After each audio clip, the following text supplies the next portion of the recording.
and welcome to the December edition of the Columbus Report. I'm Jason Grzgorek, your host, and with me at the round table discussing all things the districts of Ohio here, and her last appearance, unfortunately, Representative Connie Pillich. Connie, glad you could join us. It is great to be here. I'm glad you are closing us out in 2014 and ringing in 2015. We hate to say that this is the last one, but you know what? This probably won't be the last time we see you, but we'll discuss that later.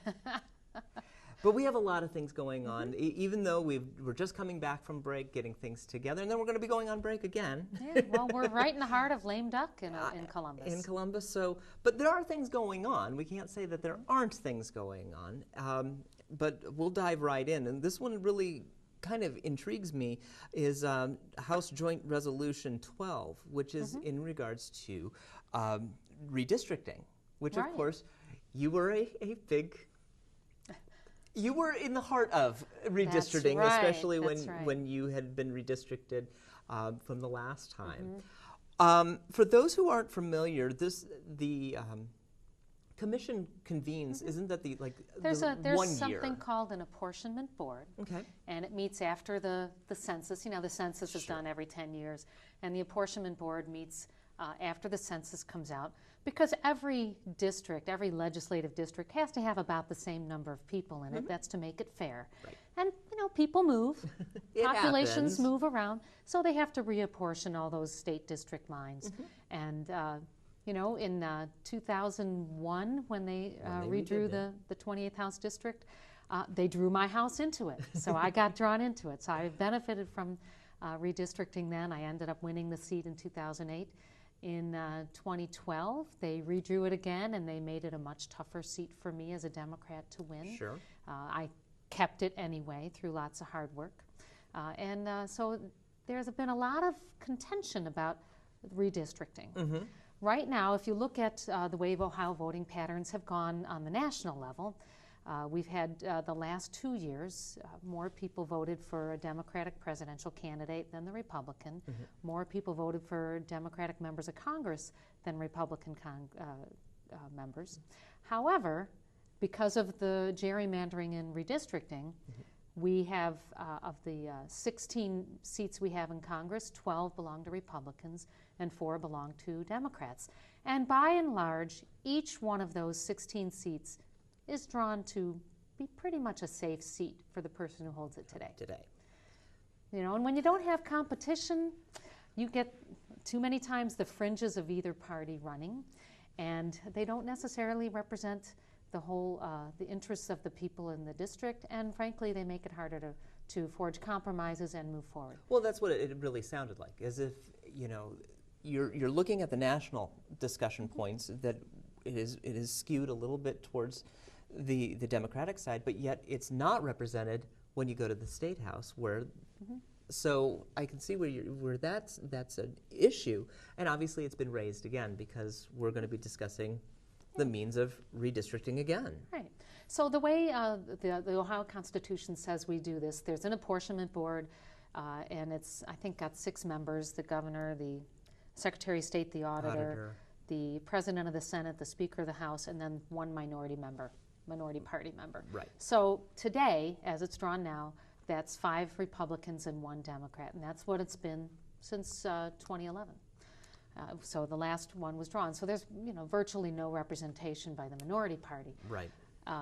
The proposal that passed the House last week, and it's now going to the Senate, the proposal that passed the House would add 1 more member, 1 more minority member, so it's a 7-member apportionment board.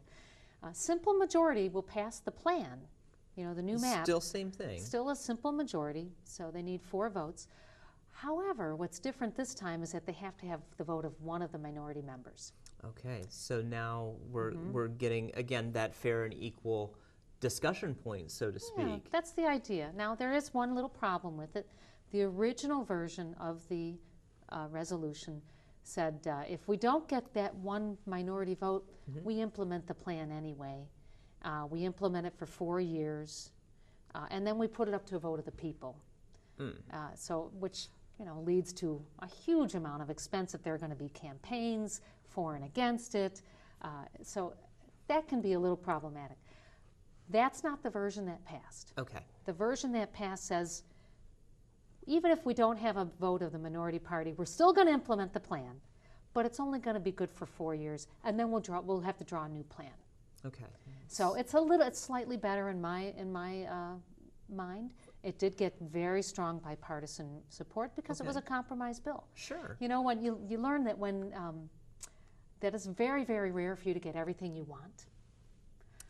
But sometimes you get what you need. I think there's a song. I think there's a song like that. And so, that's how the best pieces of legislation come forward. You don't always get exactly what you want, but usually you get something in the middle. So this was a small step towards a compromise, and it had very, very large bipartisan support. How do you feel that it will, since it did pass in the House, how do you feel the Senate side will deal, and do you anticipate any changes? I don't anticipate any changes. It's possible there will be some, but I suspect the Senate will approve it tomorrow or Wednesday. And that means, it doesn't mean it's law. Right. It has to go before the people because it does amend our Constitution. So we'll be looking at probably this in May, on the May ballot? Or do you think it'd be in general? Okay. So, general election. So we're looking sooner, but at least that'll be some type of change. I think by and large people are tired of the gerrymandering. They understand that that's what's led to the growing polarization of our civic world, of our governments. And we really need people who are deal makers, people who are willing to work with others, people who understand that they represent all sorts of people, people who are not so adherent to following the party line, or frankly just reading the left wing or the right wing blogs that post on these things and doing a little bit more of their own research. So it's basically allowing for a little more educated politics? Yes, yes. If I can use a term like that. So again, if we're looking for this type of passage, again, you're saying that it is going to go to the vote of the people because it is the change in the Constitution. How do you feel it's going to be accepted by the people? Again, looking from, because there may be some, maybe not a lot, but there may be a little opposition on that. Well, there may be, but if it passes both the chambers of the General Assembly with strong bipartisan support, I doubt there will be any organized opposition. And with the small amount of communication and information and education about the issues, probably through the League of Women Voters, because they do a nice nonpartisan way of educating people, I think it'll pass easily. So, of course, now that we understand that the body will be a little bit more cohesive and kind of give a little more voice, do you think that with that you won't see those bizarre lines going the way that they have, or will it be mapping as usual? I think we'll probably see mapping as usual, since there's really not a strong incentive to get a minority vote for the maps, because even without the minority vote, they get to implement the maps anyway, but it's only for 4 years. Sure. So there's always an opportunity for some changes to happen. Could be the members of the apportionment board that are changed, such as there's often a statewide election in between there, and governor, auditor, secretary of state, any one of those could change the mix. Well, that's what I was wondering, because you will probably see that mix change within that time frame. If you, depending upon when we, chance of it. Yeah, when we implement, because if it does go to general election this year, we won't see, well, 2015, we won't see that change totally take effect until 2016. No, a provision of the resolution says it would become effective in 2021. Oh, 2021. So okay. Again, the author, who is a Republican, guaranteed complete domination of state government until tenure. At least 2021. And obviously that is one means to look at of that time frame. I mean, that seems like a very lengthy time. Well, that's what our Constitution calls for right now. Okay. Every 10 years. Every 10 years, so we don't go into that 2021. So yeah. We'll see how the census takes us, and then we'll move that law forward. While there is, gerrymandering is bad on so many levels, that you often get these extreme candidates who win a primary just by getting their little army of voters to show up. So sometimes as few as 5% of the voters are making decisions on who's going to take a seat in the legislature. However, we do have to hope that I think voters are pretty smart. They may not always be motivated to vote, but I strongly encourage them to be motivated to vote. And we'd like to make sure that they pick the best candidates, whether it's a Democratic primary or a Republican primary, whether it's one of the 3 competitive seats or the 96 safe seats. Yeah, I'm generalizing. Oh, no, I know you're generalizing on that. But they really need to step up and make sure we have good candidates in there who are not so grounded and digging their heels in on their pet positions to realize that, the legislature is a body of compromise, whether it's within your own caucus or across the aisle. And there are many things that are going on that we've discussed that are probably coming up down the pipeline that if we don't have the handshake, that it may get stuck again. Yeah. And especially with a couple other things that we're talking about. And I know that they are very important issues, especially Common Core when we come to that. But of course, we look forward to some changes there. But of course, as we're looking now, House Bill 5 still in contention here. Yeah. We have discussed House Bill 5 since its inception here. And of course, we're now changing some definitions, basically kind of unifying, finally, of what a definition is of what is income tax. Right, yeah. Well, most of us think we all know what income is. Well, the lawyers have divided it up and dissected it and winnowed it down for a variety of reasons, but to make sure that the right things that should be counted as income are. Sure. But the way Ohio is set up, if you have a city like Forest Park or the city of Cincinnati or the city of Blue Ash, they have different definitions of what constitutes income. And if you have a business where you do business in each one of those cities for a certain length of time, you've got to have, it gets to be very complicated and very costly when you're filing your income taxes in all those different places. So there's a strong motivation to have uniform definitions of income all over Ohio. What the problem is there's a couple problems. Local governments, which largely pay for paving your roads and your police and fire, have been decimated by policies at the state level. Absolutely. Their budgets have been gutted. They're laying off police officers. They're not hiring enough firefighters. They can't pave the roads. And it's because a lot of the money that used to be used to pay for those services have been retained by Columbus, courtesy of Governor Kasich and others, and the legislature. So that's really made it difficult. Now, bring along House Bill 5, which serves to further shortchange communities by some of the definitions involved and some of the ways you're allowed to calculate tax. That's really met with a lot of opposition. I can understand. If our communities had not already been hamstrung by the loss of their own income tax, the loss of the local government fund, the loss of the tangible personal property tax, the loss of the electric utilities reimbursement fund, the effects on how you can have tax levies on the ballot. If all of those things together, and then take away some of the money that they were getting from income tax, local income tax, I mean, that's been very, very hard. Yeah. And all of my 13 communities, not a single one has asked me to support this bill. And that says something. And so, that really really does when say the something. mayors call me, when the council members call me and they say, we think this is a bad bill, it's just too much on us, well, how could I support it? So that did pass the House. It just passed the Ohio Senate. Okay. I have not yet, I was looking this morning, I have not yet been able to ascertain what kind of changes they made in the Senate. So if they made changes, it's got to come back to the House. It has to be, I assume it'll be on the floor tomorrow for us to consider it. And if you're hearing that it's considered bad by many government officials, I'm sure you're not the only representative that's hearing this, but yet it did pass. What are we not seeing that obviously we don't really want to see this unigovernment type of idea, because we still have cities, villages, townships that need to survive. Right.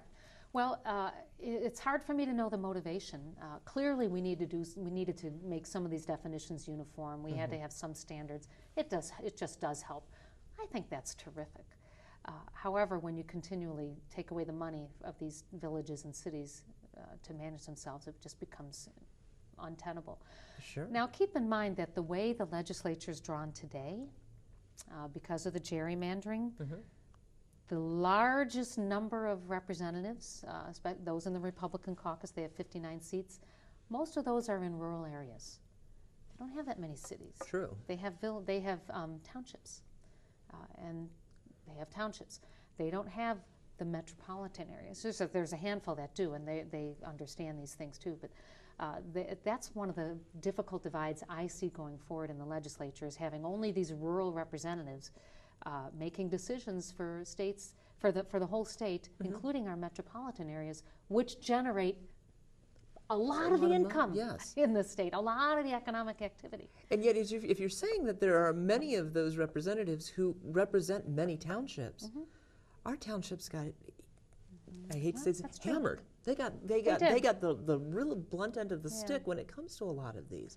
Yet they said nothing when it came to all of the cuts that affected them. I don't understand that either. I did speak with the township trustee up in, I stopped for gas somewhere between here and Columbus and happened to chat with the township trustee who was pumping gas next to me, and it didn't occur to him at all that the budget was going to destroy his township's ability to pay for firefighters.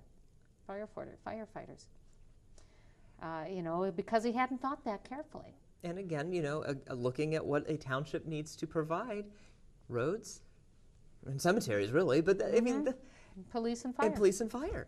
Or maybe just fire. Yeah. And here are so many of our townships that unfortunately are looking for so many different means of income, and the state's taking it away bit by bit. Yeah, and I think the people in like a township, which is not a partisan position, it gives them the freedom to just try to act for the common good of the people. But if they get caught in a right-wing or a left-wing ideology and adhere to certain positions without allowing themselves the very difficult task of thinking through it more thoroughly, they're going to vote for things that are against their best interest, against the best interests of their citizens, and basically usurp their own fiduciary duty to their township. And that's maybe what's happening. Or maybe they think we don't need townships. It's hard to understand the motivation, because really there should be some common ground that's not so partisan to find a way to solve some of these problems. Right. Because, like I said, if you look down the street, you've got Coleraine Township, you've got Springfield Township, and here are two major. The loss of the estate tax too. And devastating that devastated to them. most of these communities. Yes. Terrible. Yet we still see that there are because people. it was an emotional thing. I could see and that. that's what the right wings and the left wings, they often appeal to the emotion, but the measured elected official will maybe read those and then do a little of their own research and rely on themselves. So all we're doing is kind of playing a waiting game on this one at this point, and that's unfortunate. Well, at least in that regard. Sure. And of course, as we've always talked here, kind of shifting gears just a little bit, but still keeping it local, is the fact that some things are changing with the Common Core. And we've always talked, you and I, at this table, about education and how important it is for education to thrive. And we've not seen a lot of thriving lately. No, again, it's a problem. Something has to change. Yeah, when I first ran for the State House in 2006, the number one issue was education. When I ran and won in 2008, the number one issue was education. When I ran in 2010, the number one issue was education. When I ran in the redrawn district in 2012, the number one issue was education. It seems to me that the people of this region believe that education is the key to success, not just for our kids, but for our local community, our region, and our state as a whole. And I think most economists and business think tanks understand that as well. It's the only way to have a good workforce is to have good education. Absolutely. And we've, of course, struggled over the years with school funding. It's not been, and there have been attempts to resolve it. Based on political reasons, they've been repealed. Nothing has been offered to replace it. But what we're seeing, look, we have, at least $1 billion in surplus right now in the Ohio Treasury. $1 billion that we didn't expect, that we don't have any budget to spend. We have shortchanged our schools hundreds of millions of dollars.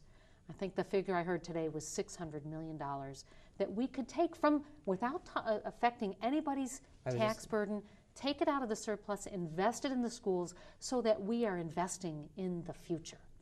We could also take some of that money and give it to our local communities so we have enough firefighters in the fire trucks, enough police officers in the police cars. If we're looking at this surplus, which we were concerned 2 years ago that surplus was not going to exist, and that's one of the main reasons why they kept saying we need to cut the local government fund and everything else.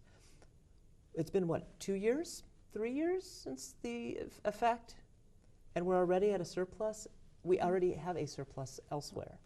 You know, why are we not utilizing it? Are we afraid that something else is going to happen, that we need to keep these reserves? No, Governor Kasich wants to do an income tax cut, and you know, that's great. Who wants to pay taxes? Let's cut them. Sure. But we do have things to pay for, and it is the obligation of the state, by the Constitution, to provide for a system of effective schools. Not only is it our constitutional obligation, it's our moral duty, and it's our economic imperative. We have to do that if we want to have the state prosper.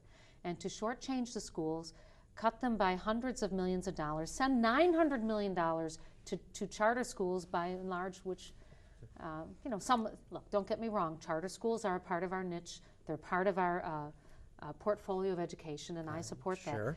But I don't support those schools that are just getting rich on the taxpayer dollar and not performing, not providing a valid service.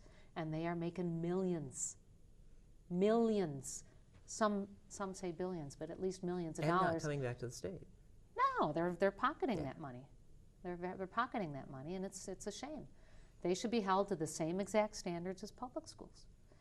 And speaking of public schools, the couple things going on. One is the Common Core, which was adopted, I don't know, 4 or 5 years ago. I think, several years ago. And I have 8 great public school systems in my district. They've been working on implementing it. The standards were implemented this year. And I've gotten a lot of correspondence, communications about Common Core. So I did some research, you know, and when people write to me, I don't screen my emails myself, my staff does, but she presents them to me, and I do hear what people are talking about. And so I did do some research. One of the myths is that this is something that President Obama started. He had nothing to do with it. This was a national consortium of educators to provide some common standards, because guess what? We live in a global economy. Absolutely. People move because jobs move, and they want their kids to be able to start school in the next school district at the same level and with the same opportunities for advancement as where they were. And schools need that assurance that children coming in and going out come from or are going to about the same type of background. So the Common Core was designed to make sure that our math and English skills are up to par and are sort of uniform across the country, really. And doesn't that help as well, as you're saying, across the country, so that we all know at a level where everyone should be, as opposed to in Ohio, you're learning this at grade 6, but in Indiana, that's not taught, that's been taught in grade 4. Right. And the schools are still free to design their own curriculum. They just have to have certain metrics, and the parents who've gone to the parent-teacher open house in the beginning of the year understand what those types of things that they talk about. But they're trying to make sure we have critical thinking skills as opposed to rote memorization, because that's what you need in the global economy and the jobs of the 21st century. You have to have that. So for some reason, the Tea Party has rallied against the Common Core, and I think it was politically motivated because they didn't have anything else to rally about. So they rallied against this, and they sent me all this stuff that really was false. There's no reason to include fraudulent or false and misleading information. I'm going to read what you send me. Sure. But you don't need to fake things out. There was an effort to repeal that by Representative Matt Huffman, again politically motivated because he was hoping to run for the Ohio Senate and thought this was going to help his campaign. And it did pass out of committee the beginning of November, but it seems to be stalled and not coming to the House floor. We'll find out by the end of next week when we close. We might be done this week, who knows? And if that's the case, then we're still staying the way we are. For this calendar year. Correct. Yeah. It could possibly be brought back. Yeah, anything can be brought back. We've seen that many times, and we've discussed many different things on that. But January is a new General Assembly, and all the bills will be introduced fresh. fresh. Of course, the new year could possibly bring, as you were stating before we started, a pay raise change within a bill here. Yeah. That's always a good thing. It's a good thing to talk about. It's a good thing to talk about. In the General Assembly, in the years that I've been in there, I've been there 6 years, the pay has been the same. And it may have been the same for a few years before that. The legislators have to vote their own pay raise. Sure. Now, they can't take advantage of it until the next General Assembly. A bill did pass the House pretty strongly, not 100% bipartisan, but pretty strongly, to give a cost of living raise to legislators and a whole bunch of elected officials, including judges, who actually very much need it. If we want to attract the smartest lawyers to be judges, and those are the only people that should be judges in my mind, you got to pay them, because they're really giving up a nice livelihood to go into the public sector. But the problem with giving these elected officials pay raises is that at the same time there was an effort to eliminate the minimum pay scale for teachers. Now, the minimum pay scale for teachers in Ohio currently sits at $20,000 a year. So when you think someone's paying $80,000 to $125,000 to go to a public institution to get a degree in teaching, and within 5 years has to get a master's degree out of their own pocket to pay them $20,000 a year, and to think that that's too much is startling. It's startling to me. Especially when it comes to education. Yeah, what does that equate to, about $10 an hour? You want to? Yeah. Okay. So, so these kinds of things, and then on top of that, we're shortchanging all of our schools by $600 million. We're sending $900 million a year to charter schools that are failing us. We can't put police in the police cars and firefighters on the fire engines. We can't pave our streets, yet we want to give legislators a pay raise. And that's a little troubling to me. I can see where that. Now look, we are considered a full-time legislature because we meet mostly year-round. Sure. A lot of states most states meet 90 days a year. We meet all year. And you know, I added up my work hours, and I work, you know, between 70 and 75 hours a week as a legislator. So I don't really earn a lot per hour, but it is a public service. Correct. And I chose to take the financial sacrifice, my husband and I, to let me earn this $5 an hour or something like that, that it equals. But you know, even so, you know, my job as a servant is to make sure we can provide the services that people are relying on, like schools and fire. And you use the word a servant to the community, absolutely, because you may say that you've marked 70 hours, but you know what? When you're outside in that car, and you go out to pump gas as you did, and you spoke to someone, that's still, to me, you're on the clock. Because I hadn't thought of that, but maybe, yeah. But I'm just saying, it's not just up to that 70, 80-hour mark. It's more than the days we're in session. Exactly. You know, and you think so far, like for today, I started at about 7:15 this morning. I hold open office hours every month. Correct. My last open office hours were this morning. And then I met with Princeton High School. Then I had a constituent meeting, and after that, I was reading the legislation that we're going to be voting on tomorrow. I've got 2 committee hearings tomorrow with like 8 bills in them. I've got to be up to speed on them. I mean, this is all homework that we do, and plus you have the meetings and trying to be out in the community to talk with people and be available and accessible, and just to keep your finger on the pulse of what's going on. It's not just going to session 3 days a week. Correct. It's all those other hours in addition. It's not 9 to 5. Oh, no. No. If it were. Yeah. But no. We wouldn't get enough done if it were. No. Yeah. And so from the sounds of it, you know, normally we don't ask, but it didn't sound like you were very much in favor of this. It'd be, you know, it's one of those bills. All these bills are multifaceted. Sure. I think it's really important that we give a raise to the judges and some of these very low other elected officials. I didn't feel so important to me. In fact, I voted to cut my own pay. You know, that's a tough one. Sure. Yeah. Well, and you had said that, did we pass that, correct? So now it's going to the Senate now. And they may act on it. I think they will. Okay. Because we really do have to help the judges. I mean, this was about judges. We really have to attract the smartest people. And I know people don't pay attention to judges, but when the next time a judge is running, try to find out how smart they are. That is the most important. People say, oh, are they conservative? Are they liberal? None of that matters. Judges typically rise to the occasion to be a good judge, but they've got to have the mental capacity to be a great judge. They may run on a partisan ticket, but most of them just ignore that. Sure. So you just want to make sure you have the very smartest people running. You bring up be informed. Obviously, November has already come and gone, and we have our new judges coming in here soon, or those being reelected.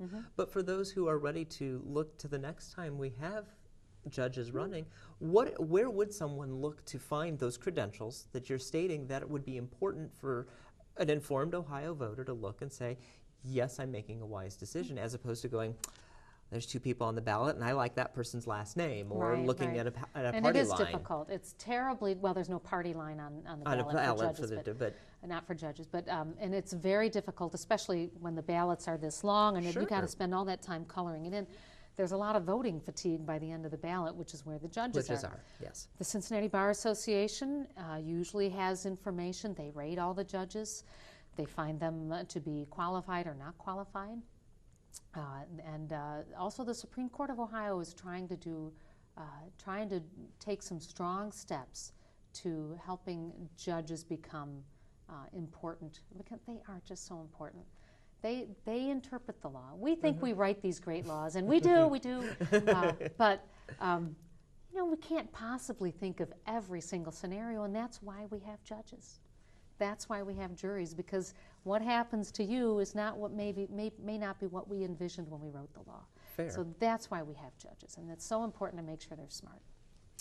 Well, of course, as we go towards the end of the hour, we always look at the things that you have been proposing, and since we are getting close to the end of the year, there are a few small legislation bits that you've put in for those predatory lenders and for the military community. Yeah. Those payday lender people. Again, you're looking out for the well-being and the protection of military. And again, it sounds like they're, a group of people taking advantage of a target. Sure. And you know that in the last 6 years, I've been a very strong advocate for our military community. I served as the ranking member on the Veterans Affairs Committee. I've kind of been the go-to person for legislation helping our military community. Members of the military are extremely vulnerable to the payday and other types of predatory lending institutions for a couple of reasons. One, they're usually young, and they have a steady paycheck. They're usually cash-strapped. They make very modest salaries. When I was on active duty, the young sergeants who worked for me who had families had to get food stamps because they couldn't feed their kids. How devastating it was for them to come in and say, Lieutenant, I'm sorry, I can't feed my kids. I have to get some help. I need a day off so I can go and get some public assistance. How terrible it was. Every man wants to be able to feed his children. Yeah. So they're very vulnerable, and there's enormous pressure on members of the military to pay your bills on time. It could interfere with your security clearance. It could affect your opportunity for advancement. Which are things no one thinks about. I mean, most people think, well, if I don't pay, it affects my credit. Here's something else that it affects.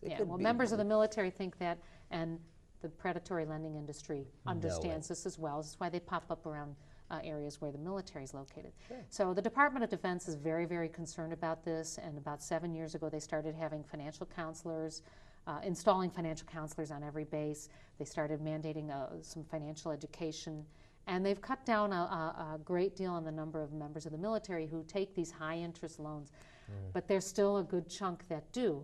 So I have introduced legislation. I don't have the bill number, but we introduced it today. And to make sure that whenever anybody makes a consumer loan of that type to a member of the military, whether it's active duty guard reserves or they're a veteran or their immediate family. They have to provide certain disclosures about how this is a high-cost loan. They cannot charge them more than 28% annual interest. They can't give them more than 2 loans in 60 days. They have to make sure they have an ability to repay. That's one of the problems with the predatory industry is they don't care about your ability to repay. I was going to say, it doesn't sound any different than what a civilian may be putting themselves into. No, but there's such a resistance to protecting the civilian community. I think let's at least protect the military community, because the Department of Defense is worried about our military readiness because of the distraction that this horrible stress causes on our young members. I mean, remember, these are folks that are just out of high school, maybe 1 or 2 years. They're very young, living away from home for the first time, maybe freshly married, have a family of their own. I mean, there's a lot of responsibility, a huge responsibility compared to the civilian world on average. And they're very vulnerable to being preyed upon by this industry. So we need to protect them. Well, hopefully we will see how that goes. And since it was introduced today, we'll see what goes on. You have to raise the issue. Absolutely. It's an education thing, and let's hope that it gets some traction. Well, speaking of which, we unfortunately are running a little low on the time. We're getting close to the end, and I did want to spend the last a large chunk of our time here. This is, as I said earlier, this would be Connie's last show here with us because, unfortunately, the election did not go the way you would have liked it to have gone. We've watched you grow from the beginning of your campaign to today. And we just want to kind of reflect on what's gone on and where you've been, your high points, your low points, what you feel you've made your impact on the state and obviously the 28th district. So let's go back to the very beginning and go, Connie Pillich, why did you start for the 28th district? Goodness. You know, I never in a million years saw me running for office, saw me serving in the General Assembly, saw me running statewide like I did this year. That wasn't part of my career plan. Sure. I was happy raising my kids, running my law firm, being active in the community. What made me run was, well, Governor Taft got convicted of 4 criminal offenses while he was in office. Nobody said anything. We had the Secretary of State trying to make it harder for people to vote. We had the Treasurer's Office indicted and the Treasurer run out of town. We saw the Bureau of Workers' Comp Fund pilfered of, what was it, $200 million? CoinGate, $50 million. The largest criminal political scandal with Tom Noe. Terrible, terrible things. And it just seemed to me that there was a horrible culture of corruption in our state capital, and no one was doing anything. So I decided I needed to stand up. And that's why I ran. You gained your voice. You went forward. As you've said many times, you know, you've had a lot of compromise between your husband and yourself, and of course your family. Yeah. And in the number of years you've been in the Assembly, I think you've probably have matured. You've probably seen things in a different light. How would you say that it has changed you from the woman who wanted to give her voice to that area to the woman that's sitting here now? Well, I've certainly learned a lot about how the state works. I learned a lot about, you know, I think you go in with these ideas, well, and they last about a couple of days, that you're going to make all these changes. And then you quickly, if you're smart, you quickly realize that you have to build relationships and you have to work together. And you don't always get what you aim for. You hope to make some small movement forward. I credit my time in the military teaching me that there's not a Democratic way or a Republican way of doing things, just the right way. Working with people from all parts of the country, all stripes. And when I went to Columbus, I took that work ethic with me, built relationships on both sides of the aisle, and it was very successful for me. In my first term, 80% of my bills were received bipartisan support. Now, I was in the majority in the House. We had a Republican Senate, but those relationships that I built that first year allowed me to continue to be effective in subsequent years, in subsequent terms. And you know, when I went, I think I wanted to serve our veterans, keep children healthy and safe, fight for our schools, and protect the environment. And I had the privilege of introducing legislation to do all those things. I was going to say, of all those topics that you've discussed, we've discussed every bit of that, from educational reform to educational funding or lack thereof. We've talked about all of the changes environmentally that this state has gone through and is continuing to go through. It is amazing to see that. And do you feel that it's something that most representatives get the opportunity to go full circle like that? Well, I think it's a matter of style. I think it's a matter of what you aim to do when you go there. I think I spent the first few months learning. I had a couple of bills I introduced and spent some time learning on how to do those. And you learn that there are some things you should work on and some things that maybe one of your colleagues would be better suited working on. You share ideas, you share efforts, you share support. And your colleague could be on your side of the aisle or across the aisle. Right. Or in a different chamber. I've worked with senators on a lot of my legislation. We found common ground. And I told you I introduced all of those types of bills. Some of them became law and some did not. Not a single one became law under my name. And that doesn't bother me a bit. I was just going to say, No. I don't think that was one of the things that was ran. ever why you ran. I don't think it was for the name recognition or the glory. It was the idea of bringing the idea of ideals forward. Yeah, and I'm very honored that my colleagues, it's always the Republicans who've been calling the shots because they were part of the chamber, right, or part of the General Assembly, that they would entertain my ideas and put them in their bills. I'm really proud of that. I got to tell you, every day that I walk into that State House, every single day, I look around and I just can't believe I'm there. I can't believe that I got to do that. It has been an immense honor and privilege to be able to go in there. I remember the first time I pushed the button. I think it was for opening the session or something not earth-changing. Sure. But I got to push that yes button. I got to vote on behalf of this district. It has meant so much to me. It really has. Go ahead. What are some of the things that you're going to miss about that? I mean, obviously you've got some great glory moments. You really do. Well, I think I'm certainly most proud of the work I did for veterans, especially the veterans bonus. I think what I most enjoyed was the working through the district. I had my open office hours every month since taking office, sometimes twice a month. In fact, more often than not, I would do it twice a month. Holiday time, you can't do that. Sure. But the outreach I did, knocking on 24,000 doors across my district. I drive across the district and I say to my kids, "Oh, I knocked on that door. I knocked on that door," and they just say, "We know, Mom. You told us that before." But you get to know the people. You get to really know your district if you work it. If you use the shoe leather that I did, you get to learn about your district.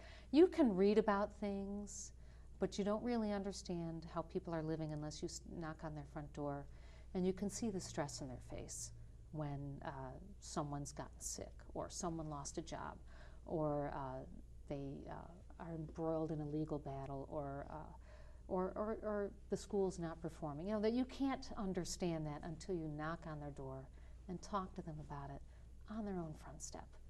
And that's what moved me the most. So we saw the progression going through the 28th district. You've gone through district changes, you conquered them.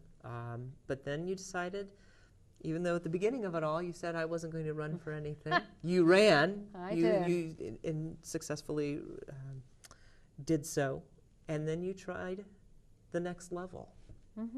Yeah, I ran for the treasurer of Ohio. Let's discuss that. I mean, that's much different, obviously, than the 28th district. You're now looking completely statewide. I know we had touched a little bit about it, but for those who didn't get to watch that or failed to catch it, you should.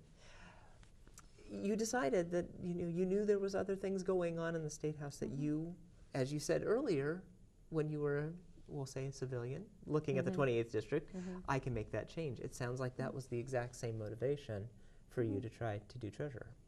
Oh, yeah. Well, you know, for over a decade, the Treasurer's Office has been plagued with political problems. You know, the current Treasurer, Josh Mandel, had used $125,000 of your money for his campaign-style town halls, which he did even after editorial boards across the state told him he was wasting our money. And they were just self-promotion deals. He traded the letterhead of his office for $100,000 in campaign donations from a guy who's now a convicted felon. You know, he's not the first one to do these things. I mean, he's just, you know, the latest. You know, the last deputy treasurer, who was a Democrat, fled the country to avoid going to prison. And 10 years ago, when Joe Dieters was in office, a Republican, a couple of his staffers, as I said, were convicted of crimes. You know, there have been too much political shenanigans going on in that office. This is where we keep all the money. Exactly. All of the money, $200 billion under the purview of the Treasurer's Office, and there's this kind of political shenanigans going on. So I knew we could do better. I knew we could do better than Josh Mandel, and that's why I ran. And I proposed reforms to install independent watchdogs, to restructure the office to make sure it's accountable, and to make sure there's a second set of eyes looking at things, because this is where your money is. Of all the places in Ohio, the place where we keep your money is where we need an independent watchdog, and that's why I ran. And I ran statewide. You did. And I was the top Democratic vote getter. and again, it had to be a little bit different than before. Obviously, you probably did not get to knock on everybody's door, as you probably would have liked to have. Right. But again, a different view on how things are. Oh, I learned all about the state. I've traveled to all these small towns and small counties. I traveled to Cleveland a lot and Toledo, everywhere. I just went all over and met with as many people as I could, business owners, civic leaders, elected officials, community activists. It was wonderful. 65,000 miles on my Chevy. Wow. Time to get new tires. New tires, absolutely. I guess that's one of the major things you've learned then, other than that we have a lot of road in Ohio. There's a lot of road in Ohio, but you know what was, it was very uplifting because I met really amazing people. There are a lot of amazing people in Ohio who are just trying to contribute in their own way. And I got to tell you also, everywhere I went, people working twice as hard, getting half as far, feeling frustrated with a government that they see as very, very remote from the everyday challenges of their world. It was tough. It's a tough time out there. So obviously we're still not out of the woods yet. We've got a long ways to go. I know unemployment's down, but the high-paying jobs have not come back yet. Sure. Got a lot of work to do. Well, and as we've stated, you're moving forward. You're moving on. Where will Connie go next? Well, I'll be out of a job on January 1st. January 1st. I'm putting my resume together. I'll be looking for opportunities. I think I have some interesting things coming up. I have already accepted a position on the board of Resurrecting Lives Foundation. This is a foundation that partners with traumatic brain injury research being done at Ohio State. With the VA to try, all these soldiers are coming back with this traumatic brain injury, and they're doing the research there.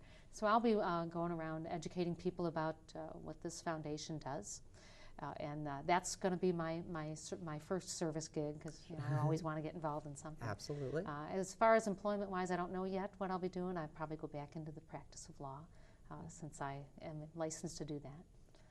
But I don't know. I'm going to be involved. I was going to say, I don't think serving the community is done with you yet. I think there's a little bit in there still. Yeah. You got bitten once. I don't think this will be the last time.